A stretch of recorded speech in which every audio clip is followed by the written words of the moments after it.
I got this question from a student, right? And I was asked to solve it. This question actually was obtained from a source. Should I say unfortunately? I don't know, because I don't think that what I feel like is the answer to this question agrees with what the source provided. I think the source selected option A, 2.7 grams, to be the correct answer here. You can take a look at it.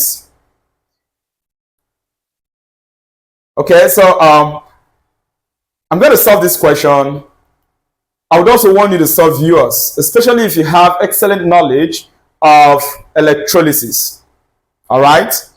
Then leave your answer in the comment section. Leave your answer in the comment box below this video. Let's see what really is wrong, because it appears I don't agree with this result. Let's find out how we solve this question. It's an electrolysis problem, okay, where we apply Faraday's law.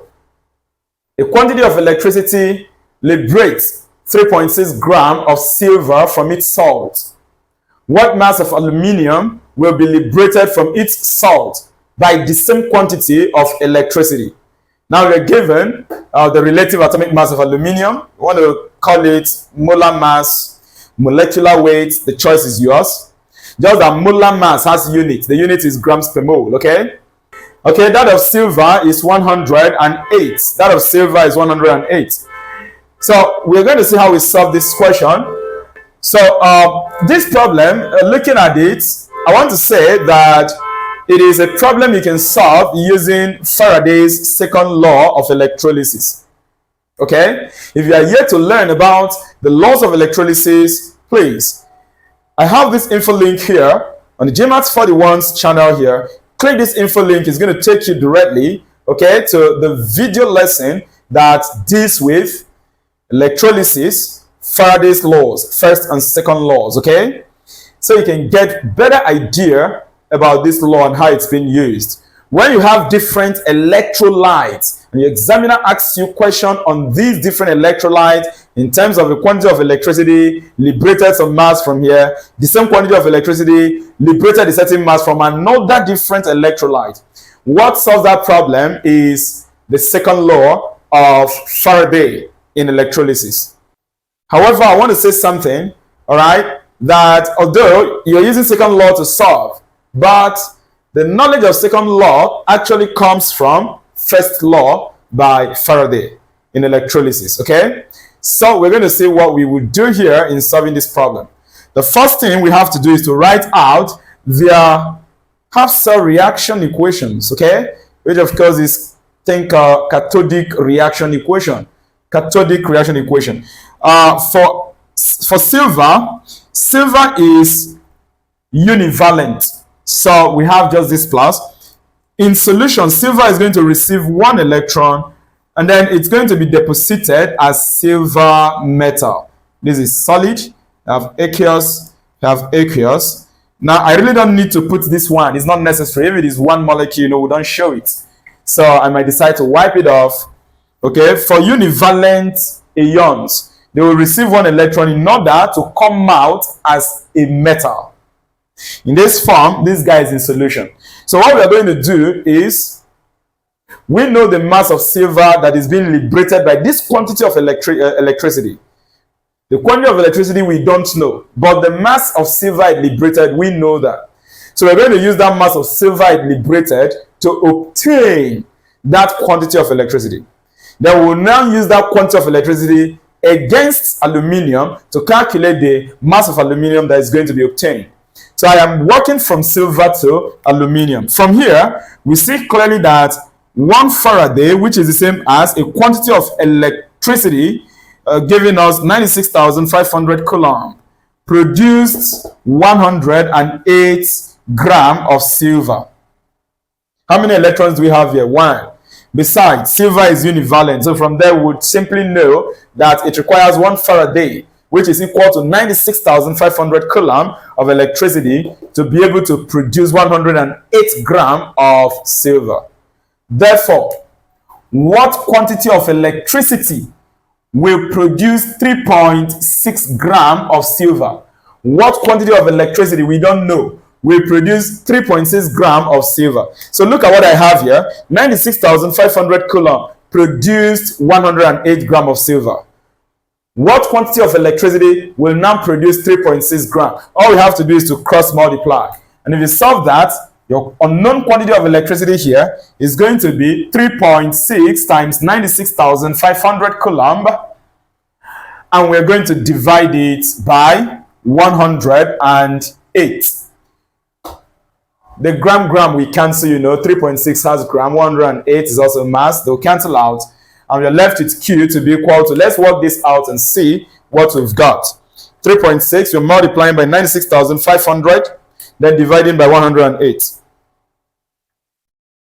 So this gave 3,216.666, I want to approximate to 67 coulomb.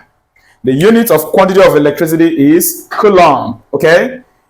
Now that I've obtained that quantity of electricity that liberated 3.6 gram of silver, I will now use that same quantity of electricity to determine the mass of aluminium that will be liberated, because that's what the examiner asked. What mass of aluminium will be liberated from its salt by the same quantity of electricity? So I will do the same thing. For aluminium this time, we have aluminium. Aluminium is a trivalent metal. So in solution, it exists as Al3+.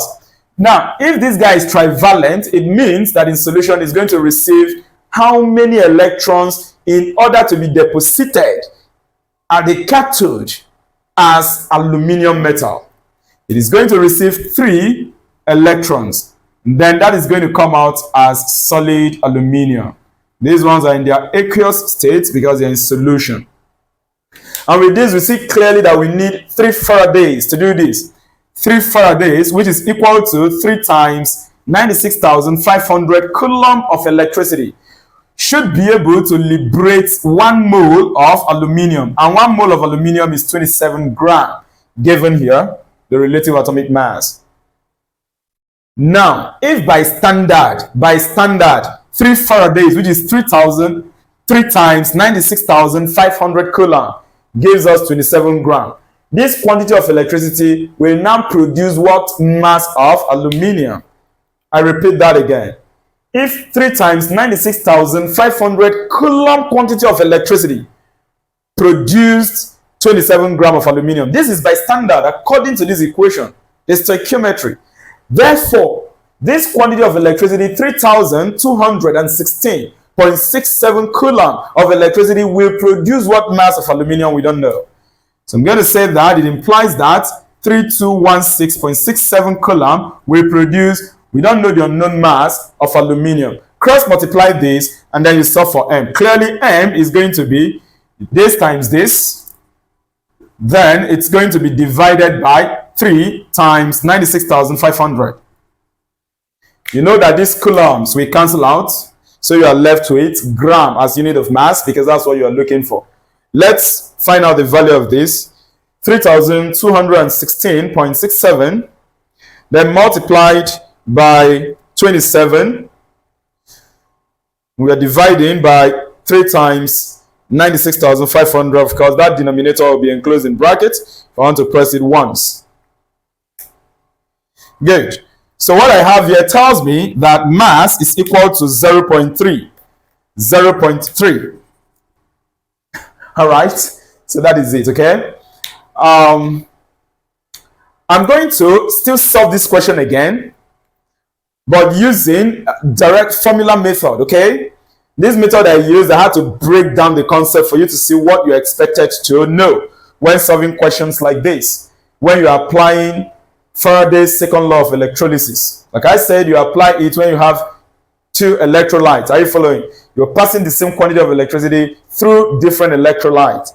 But you can deal with this question by approaching it using first law of electrolysis twice. This thing I did here is actually first law that I used to obtain this unknown quantity of electricity. Then transfer it to the second electrolyte and see what you're going to get. The statement of that law is in that video lesson whose link I showed you.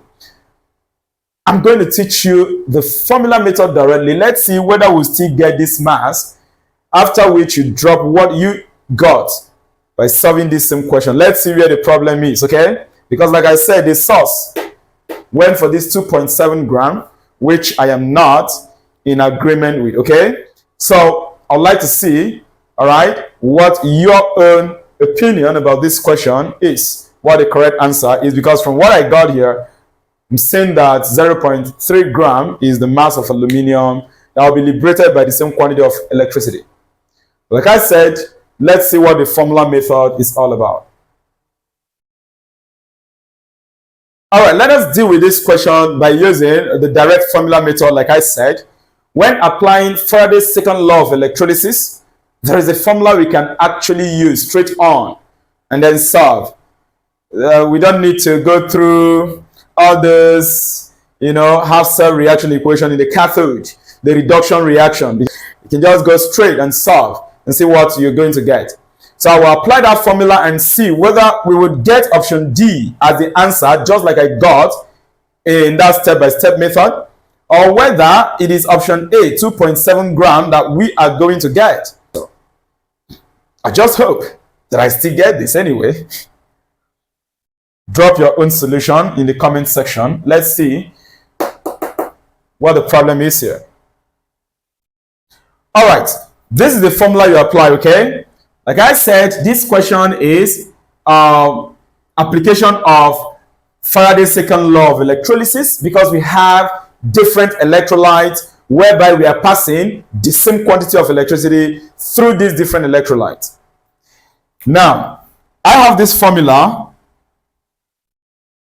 N1 times F1 to be equal to N2 times F2, where of course N1, or N generally, is equal to mass divided by molar mass. So that's the formula. I actually started using this formula many years ago, all right, when I was in secondary school. I remember studying electrolysis, and that second law wasn't making classical sense at the time. The interpretation was not that clear, and so I had to find a way to come up with just a formula I can use directly in solving that question, so that I don't go through all these processes of univalent, divalent, trivalent, number of Faraday here and there. So I came up with this.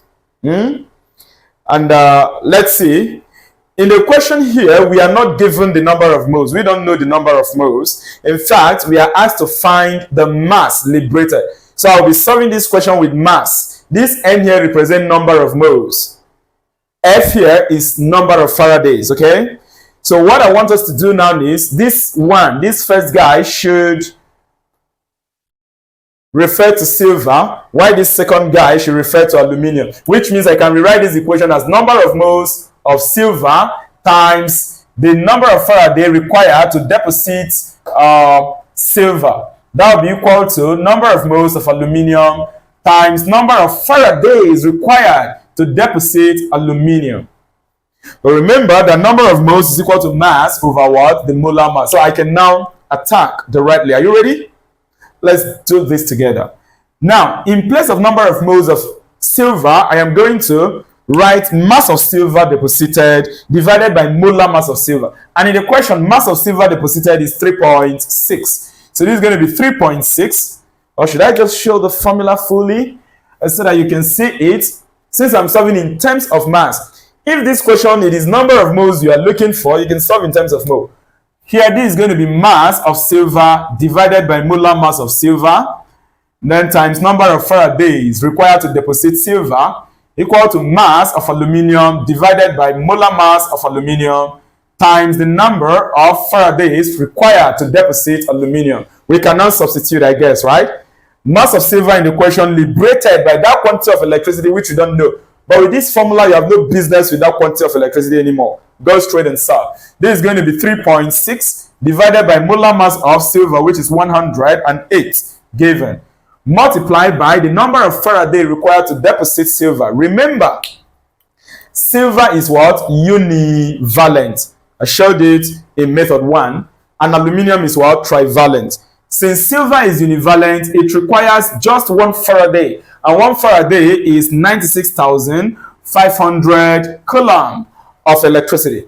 And that is going to be equal to mass of aluminium that is going to be liberated by the same quantity of electricity, which we don't know. So in that case, I'm going to write mass of aluminium, I'll maintain it, divided by 27, which is the molar mass of aluminium. Then I'm going to multiply this by the number of Faradays required to deposit aluminium, which of course is 3 Faradays, because aluminium is what? Trivalent. So this is going to be times 3 times 96,500 coulomb. From here, we can now solve for mass of aluminium.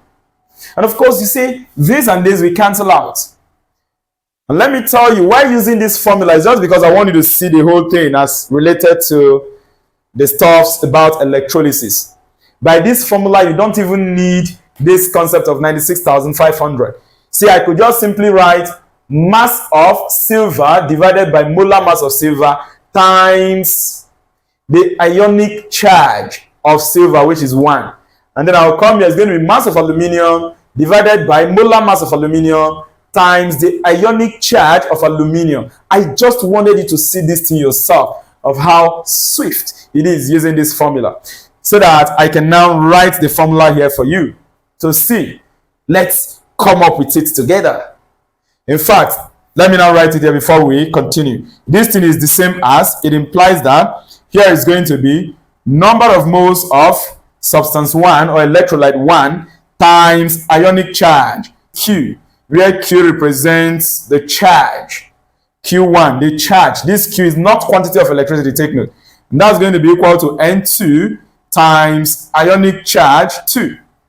If you work more on this formula, you're going to get mass of electrolyte 1 divided by molar mass of that electrolyte multiplied by ionic charge, and then equal to mass of electrolyte 2 divided by molar mass of the second electrolyte times the ionic charge of that second electrolyte. So that this guy at this point, I could have just done 3.6 over 108 times 1 equal to mass of aluminium deposited, I don't know, all over 23 times ionic charge of aluminium is 3. This is lovely, right? That's good. So here we are making mass of aluminium subject to the formula. You know, to make this subject of the formula, it's going to be 27 times 3.6, then divided by 108 times 3. You can work it out yourself and see. So this is 3.6 times 27 divided by 3 times 108. So the mass of aluminium deposited by that quantity of electricity, like we said, is going to be 3.6 multiplied by 27. Then we are dividing by, open bracket for the denominator, 3 times 108. This is interesting. I still got 0.3 gram, 0.3 gram. Okay?